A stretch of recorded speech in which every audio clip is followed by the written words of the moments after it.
Mystaria, the Realms of Lore, also known as Blazing Heroes in North America, had a strange release when it first came out.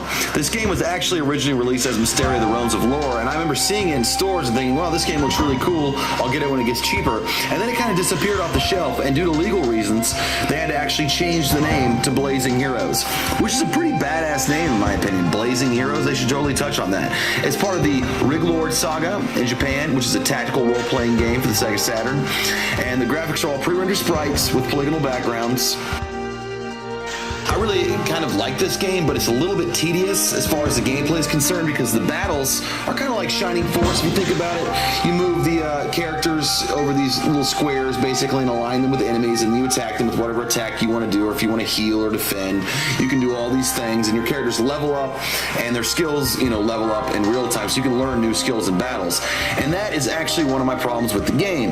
The battles are so freaking long in this game. I'm at this battle right now, the one that you're watching. This battle alone is about 30 minutes, which is just insane to be stuck in one kind of scenario in a game. Most of the game is these battles, and there is a lot of dialogue between characters and a lot of story building. Actually, what's neat about the game is there's towns and there's a world map that you can explore, and you can go into towns and buy items and trade items and sell items. And this game, when it first came out, it really didn't get the greatest review. It's pretty tedious, I'm not gonna lie. The game, I remember Scary Larry and GamePro gave the game a 3 out of 5. Do you guys remember Scary Larry from GamePro? I used to love those reviews. Anyways, the gameplay itself is just your traditional Japanese tactical RPG. Think really, really basic versions of either like Saga or even more basic like Shining Force or Shining in the Dark. It's not a terrible game. It's a tactical RPG. It's kind of a hidden gem made by Microcabin and Sega and published by Sega. And it's a pretty easy game. Now, one of the greatest things about the game, in my opinion, is the music. The music and audio are pretty awesome. There's not really spoken word in this game, but the music itself in this game is really awesome. I love the opening theme. It reminds me, for some weird reason, of the Akira theme song, which I'm a big fan of Akira, the anime, if you don't know. I love that movie. But the sound and the music in this game is pretty good. Again, the gameplay is a little bit tedious because of how long the battles are, but it's pretty fun, and I tend to play this game in small little increments. And right now, I'm just trying to get up this mountain, basically, and I end up playing for a while, for about 10 or 15 minutes. I realize I'm never going to get to the end of it, and then I exit the battle and save the game and quit. So I'm kind of OP'd right now for the part in the game. But the point of the game is really simple. The evil Lord Bane is trying to destroy the world, and he's some kind of dreaded evil war mage, and you're basically trying to stop him and his army from destroying the world. You have certain powers in this game. You can learn magic. You can learn special attacks. It's pretty fun, and I really, really could recommend it to Sega Saturn owners because it's not an expensive game at all. You can still find this game for 20, 30 bucks right now, and that's complete, and that's at the time of this review. It's pretty good. And again, the storyline is pretty basic. I mean, there's more to it if you want to know. I don't want to spoil too much, but basically, big bad guy tries to destroy the world, and you have to stop him. It's up to you to defend the world. And that's not the newest, most original storyline, but it's not that bad.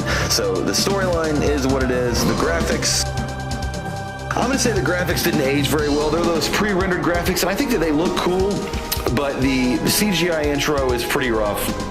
It's pretty grainy, and a lot of games on the Sega Saturn are pretty grainy if you look at them now.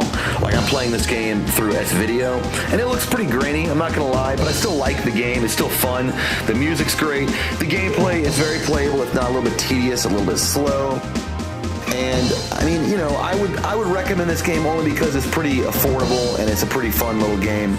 But it's not as good as Shining Force or, some other games for Sega Saturn. It's not as good as Panzer Dragoon Sagas or Dragon Force or even Albert Odyssey. It's not that kind of RPG. The storyline isn't that memorable. And it had a weird start, how it started out as being Mystaria and then renamed to Blazing Heroes. And there's another game in the Sega Saturn that we're going to review eventually. It's called Blazing Dragons. I was going to throw that in here, but that's a completely different kind of game.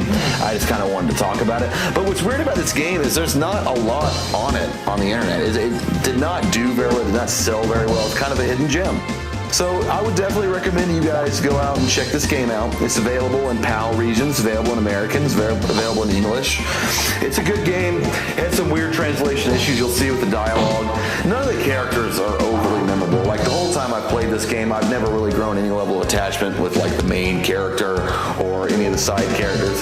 It's kind of generic, but again, the gameplay is pretty fun if you do it in short doses. Here it is. Blazing Heroes.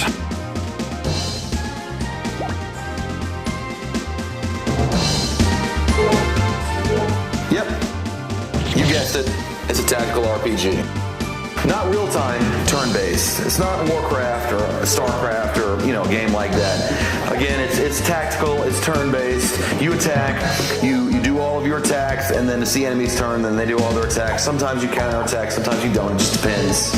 But overall, it's a pretty good game, and I would definitely recommend it. If I had to rate it between like a 1 and a 10, I'd probably give the game like a 6, because again, the graphics didn't hold up. The music's pretty awesome in my opinion. The storyline's not memorable, nor the characters, and it's just overall pretty generic. But here it is again, Blazing Heroes on the Sega Saturn.